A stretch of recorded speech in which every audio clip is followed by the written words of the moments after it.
Ustedes saben que la República Dominicana en estos días fue consternada con un hecho atroz, que la raza humana sigue dando muestra de la pobredumbre y de la flaqueza del espíritu. Y es el caso de la niña apellido Liz. Sí. Y que hoy la doctora Andrea Manjarres, esperamos, nos dé luz. ¿Qué pasa en el ser humano cuando comete hechos de esta naturaleza? Vamos a recibir a la doctora con nosotros. Buenos días, doctora. Muy buenos días, Francis, y muy buenos días a todos en el estudio, al igual que los televidentes que nos están viendo como todas las mañanas. Como tú mencionabas, este caso muy triste y lamentable en nuestro país, pues nos ha tocado fuertemente, pero aún más triste es pensar que esta es la realidad de miles de niños. En el 2019, la Fiscalía reportó 2.999 casos de violencia sexual contra niños, niñas y adolescentes. Entonces, la pregunta es, ¿verdad? ¿Qué estamos haciendo? ¿En qué estamos fallando? ¿Cuáles son las cosas? Además, tenemos supremamente claro que lamentablemente la mayoría de los casos, no solamente en República Dominicana, sino la tendencia en el mundo es que no se denuncian. Es decir, que esta cifra es mucho más alta de lo que está allí. Para ser conservadores, dupliquemos la cifra. Entonces deben de haber por lo menos 6.000 menores que por año están siendo abusados sexualmente. Igualmente ocurre en términos de el maltrato psicológico, la explotación económica, el maltrato físico. Entonces, aquí tenemos que ponerle un stop y el repensarnos como sociedad. Y miren, aquí es muy importante, siempre que ocurre un caso como este, o sea, un caso muy sonado en los medios por la crueldad en la que se presentaron las situaciones, muchos de nosotros con muy buenas intenciones, los mismos medios de comunicación, empiezan a invitar especialistas de diferentes áreas a hablar del tema, y muchos de nosotros comenzamos en redes sociales a propiciar el tema, ¿no? De querer hacer campañas educativas, pero caemos en el error de, en vez de propiciar el buen trato hacia nuestros hijos, el cuidado hacia nuestros niños, el hablar muchas veces de prevención como tal, y entonces reiterar este discurso de que somos un país violento, un país que no cuida a los niños, un país que abusa de los niños y tampoco es bueno. ¿Okay? Entonces, el primer llamado es que todas las reflexiones que las hagamos, lo hagamos desde psicología positiva, porque eso es lo que se ha demostrado, da más resultado, educarnos en términos de no confiarnos. Si revisamos los resultados, en la gran mayoría de los casos, las personas que abusan sexualmente de nuestros niños son o miembros de la familia o allegados, amigos de la familia, vecinos, maestros. Entonces allí está en que nosotros como padres principalmente tenemos que cuidar y no confiar en nadie. Ahora, también decimos a cuidar a las niñas, no, cuidar a los niños y a las niñas, porque los varoncitos también están en peligro, ojo con eso. Y miren, hay algo que yo he sido muy reiterativa en los últimos programas y es el asunto de la salud mental per se, que en nuestro país está abandonada. Y por cierto, nuestro presidente invitó a la mesa de trabajo al Colegio Médico Dominicano, lo cual me parece maravilloso, pero creo que necesitamos en esa mesa al Colegio Colombiano de Psicólogos, porque también esta es una lucha de salud integral y porque tenemos que participar en el diseño de las campañas. Muchas veces el gobierno ha sacado campañas, pero no efectivas. Y miren qué pasa, la mayoría de personas que cometen este tipo de abusos son personas que tienen problemas en su salud mental, que no controlan impulsos, que tienen algún tipo de parafilia o trastorno de la sexualidad.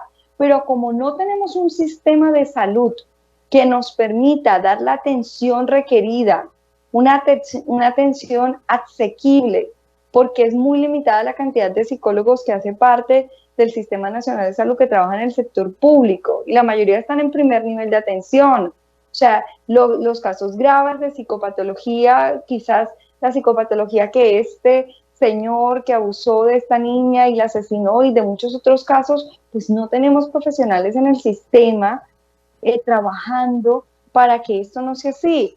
Nuestro plan básico de salud tampoco lo cubre, nuestro plan familiar.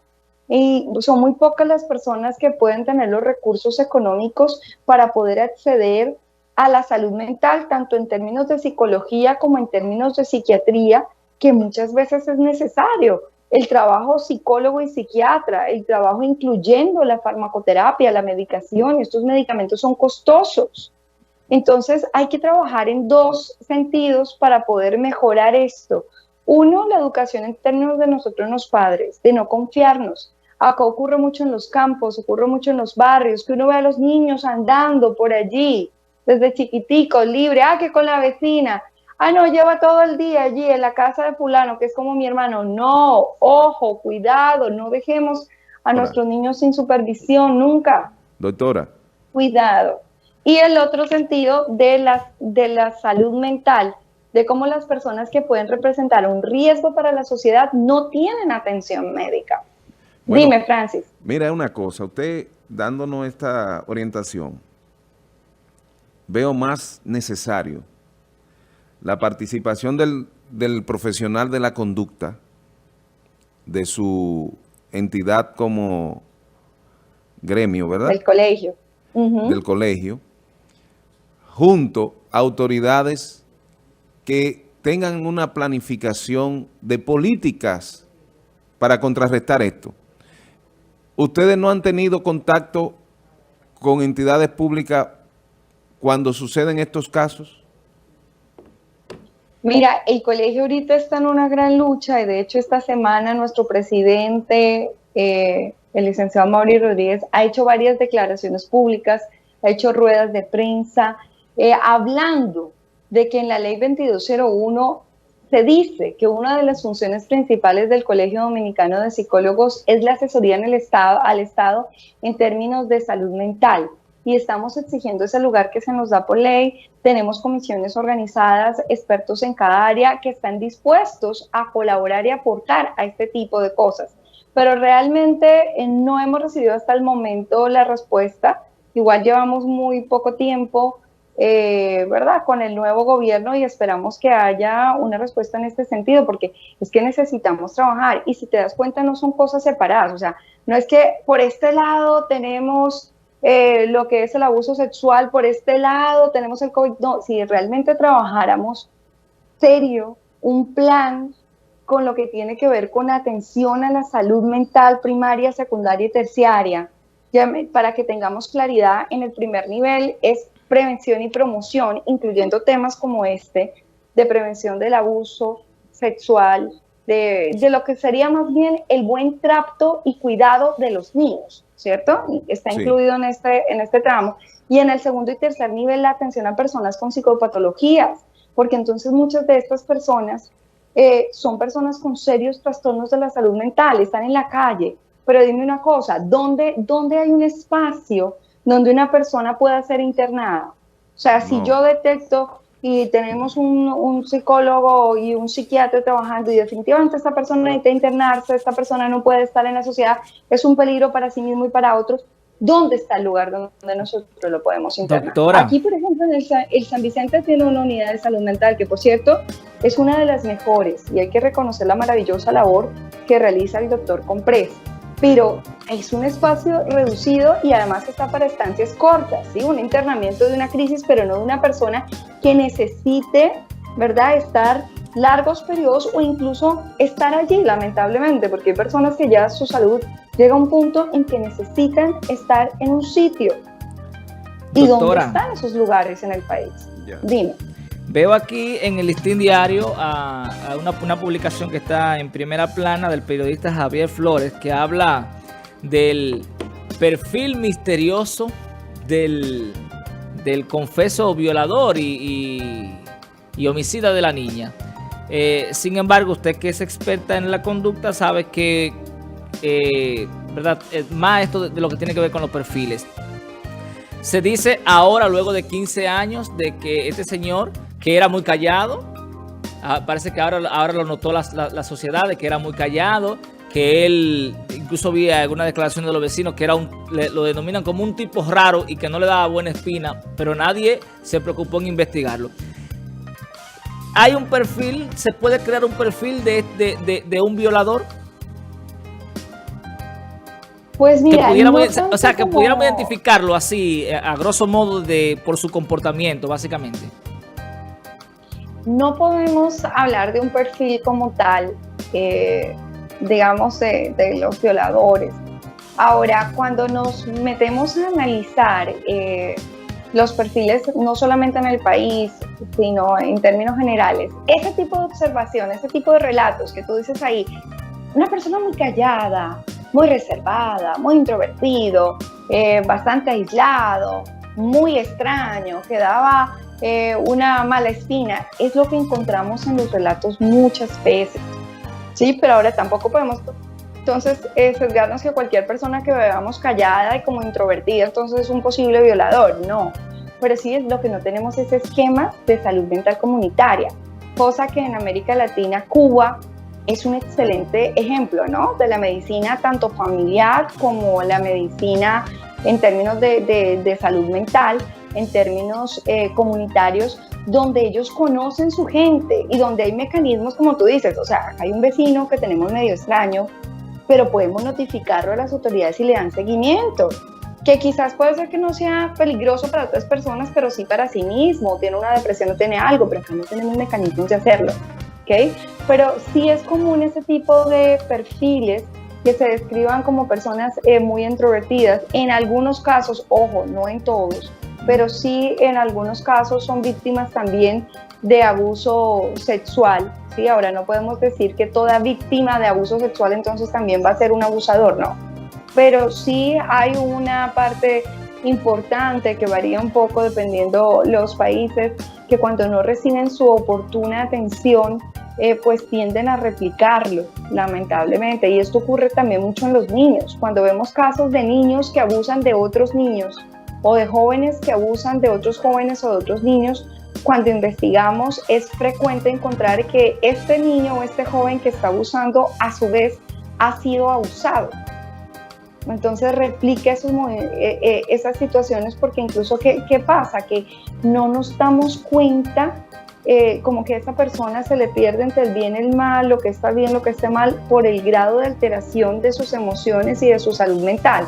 Ahora, de lo que sí hay certeza en la ciencia, y por eso es que en muchos países está probado cosas como la castración química o ya la castración o la pena de muerte en varios países con relación al abuso, es que este tipo de personas no hemos encontrado un tratamiento, digamos, de rehabilitación, de reeducación. O sea, el pedófilo, la tasa de reincidencia es muy alta, lamentablemente. Bueno, doctora, la verdad que tenemos que pedirle a Dios que nos dé inteligencia para entender estas cosas y sobre todo porque no encontramos justificación en casos como estos.